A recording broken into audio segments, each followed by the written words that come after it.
The last several years, we have been in more of a La Nina pattern, meaning that we haven't had any wind shear to knock down storms. So we've been on the lower end of a La Nina on the strong side. But notice we're starting to see a transition for this year, the 2023 hurricane season. We're beginning to see the warming of the waters off the Pacific from the Baja through Mexico, where we're starting to see that peak coming in, moderate to strong, from August through October. That would be great news. Now, what is El Nino? How does it work? We all hear about it, but let's take a look. It's either the cooling or warming of the waters of the Pacific Ocean. What we like is warmer waters, but on a normal season, we see more of a La Nina pattern where cooler waters set in and we've got very strong trade winds right along the equator, and it begins to push all this warm water over toward areas of Australia.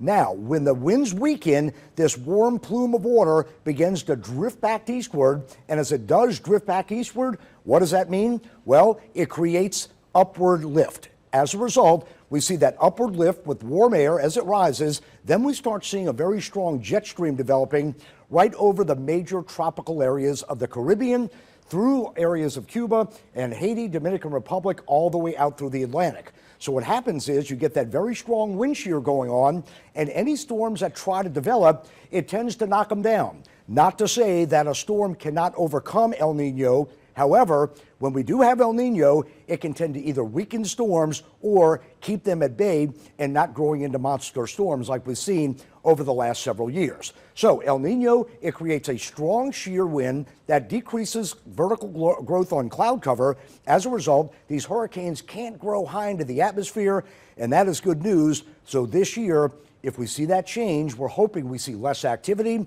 The less activity means that the chances of getting hit do decrease. But remember, all it takes is one storm. Just because we're in El Nino, it does not mean you can't have a major storm. So some of the newest numbers coming in. Usual season average would be 14 named storms, 7 hurricanes, 3 of those major. Colorado State just updating right above average to near average at 15, 7 on the hurricanes, 3 major, and right in the center point coming in from NOAA, 12 to 17. Colorado State right in the middle, 5 to 9, right in the center, and also 1 to 4.